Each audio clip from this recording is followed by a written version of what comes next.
Hello friends, आज हम CDP के बारे में पढ़ेंगे। सीडीपी की फुल फॉर्म क्या है? चाइल्ड डेवलपमेंट साइकोलॉजी बेसिकली हम इसको बोलते हैं। और इसका जो विकास क्रम है वो कब शुरू हुआ है? 16वीं सेंचुरी में इसका विकास क्रम स्टार्ट हुआ है। इसे सबसे पहले क्या कहा जाता है? स्टडी ऑफ सोल, यानी कि आत्मा का विज्ञान। हिंदी में इसे कहेंगे आत्मा का विज्ञान। और ये किसने कहा है? ये कहा है अरस्तु, डेकार्टे और प्लूटो ने। क्या किसने कहा है? अरस्तु, डेकार्टे और प्लूटो ने। इसे क्या कहा है?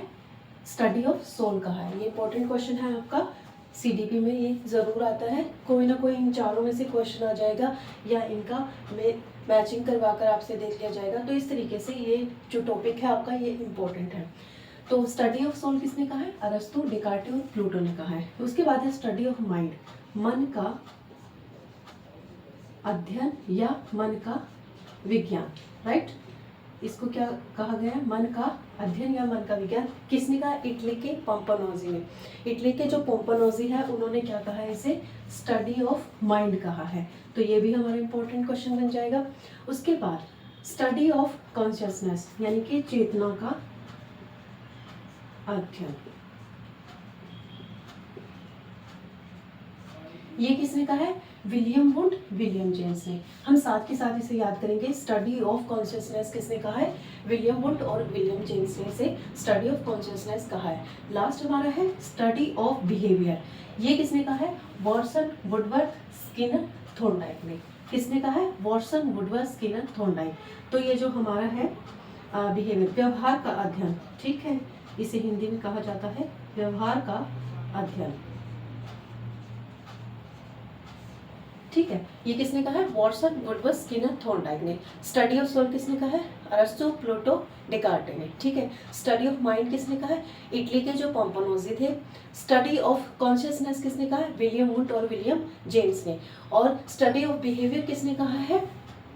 थॉर्नडाइक, स्किनर, वुडवर्थ और आपका वॉटसन। इन्होंने इसे स्टडी ऑफ बिहेवियर कहा है। तो इस तरीके से ये आपका सीडीपी में इंपॉर्टेंट क्वेश्चन है। ये मोस्ट इंपॉर्टेंट है, इसमें से पक्का 1 मार्क्स का क्वेश्चन जरूर आता है। जो ये आपका स्टडी ऑफ बिहेवियर है, इसे ही क्या कहा जाता है बच्चे? साइकोलॉजी। स्टडी ऑफ बिहेवियर को ही हम क्या कहते हैं? साइकोलॉजी कहते हैं।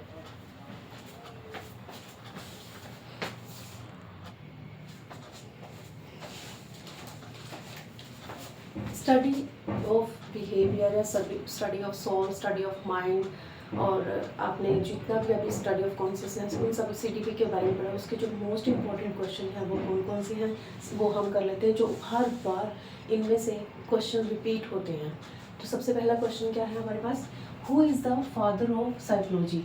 साइकोलॉजी का फादर कौन है? अरस्तु। ध्यान से करने हमने ये क्वेश्चन, क्योंकि इनमें थोड़ा थोड़ा चेंज है।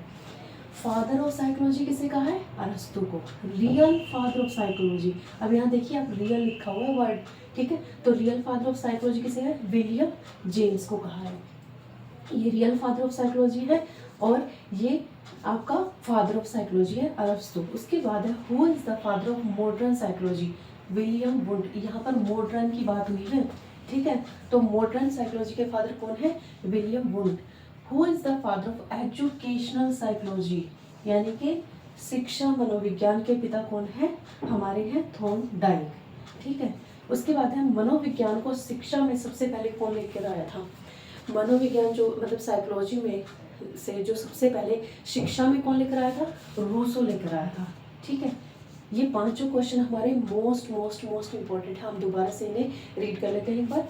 फादर ऑफ साइकोलॉजी अरस्तु, real father of psychology William James, father of modern psychology William wound, father of educational psychology, यहाँ पर एजुकेशनल है, यहाँ पर मॉडर्न है, यहाँ पर रियल है, यहाँ पर फादर है।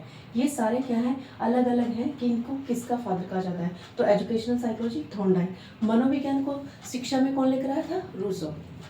तो जो एक हम बात कर लेते हैं, पहले जो साइकोलॉजी था ना, साइकोलॉजी नहीं था, मनोविज्ञान को, मनोविज्ञान में सबसे पहले इसको क्या कहा जाता था? इसके दर्शन शास्त्र का टॉपिक था ये मनोविज्ञान। साइकोलॉजी को हम किस में पढ़ते थे? फिलोसफी में पढ़ते थे।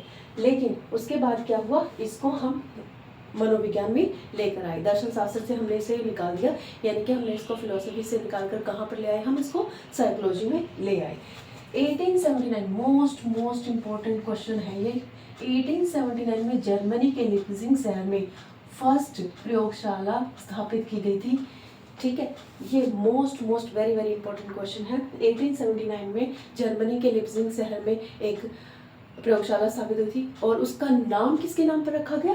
कार्ल मार्क्स के नाम पर उसका नाम रखा गया। उसके बाद ये जो साइकोलॉजी है ना, ये ग्रीक वर्ड है, साइकी प्लस लोगोस। ठीक है, मन का अध्ययन इसे कहा जाता है।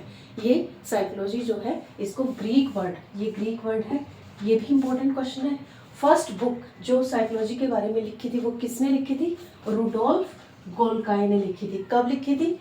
1519 में। नाम क्या था उस बुक का? साइकोलॉजिया। तो ये जो बुक है, ये भी मोस्ट इंपॉर्टेंट क्वेश्चन है बच्चे। फर्स्ट बुक किसने लिखी? रुडोल्फ गोल्काई ने। कब लिखी? 1519 में। और उसका नाम क्या था? साइकोलॉजिया। तो इस तरीके से ये भी इंपॉर्टेंट क्वेश्चन बन जाता है। फोबिया सबसे पहले कौन लेकर आया था? वॉटसन लेकर आया था। फोबिया जो वर्ड है, जो यूज़ किया था, वो किसने किया था? सबसे पहले वॉटसन ने यूज़ किया था। तो इस तरीके से ये सारे हमारे क्या है, इंपॉर्टेंट क्वेश्चन बन जाते हैं, जो कि आपका चाइल्ड डेवलपमेंट साइकोलॉजी का फर्स्ट चैप्टर है, उसमें हम ये सारे क्वेश्चंस कवर कर लेते हैं। तो इस तरीके से बच्चे हमारा CDP का जो फर्स्ट टॉपिक है, चाइल्ड डेवलपमेंट साइकोलॉजी, वो हमारा कंप्लीट होता है। और ये मोस्ट इम्पॉर्टेंट क्वेश्चंस हैं आपके, मोस्ट इम्पॉर्टेंट। हर बार इनमें से क्वेश्चन रिपीट होता ही होता है, तो आप इसे घोट कर भी लीजिए, ये वेरी इंपॉर्टेंट क्वेश्चन है। Thank you so much.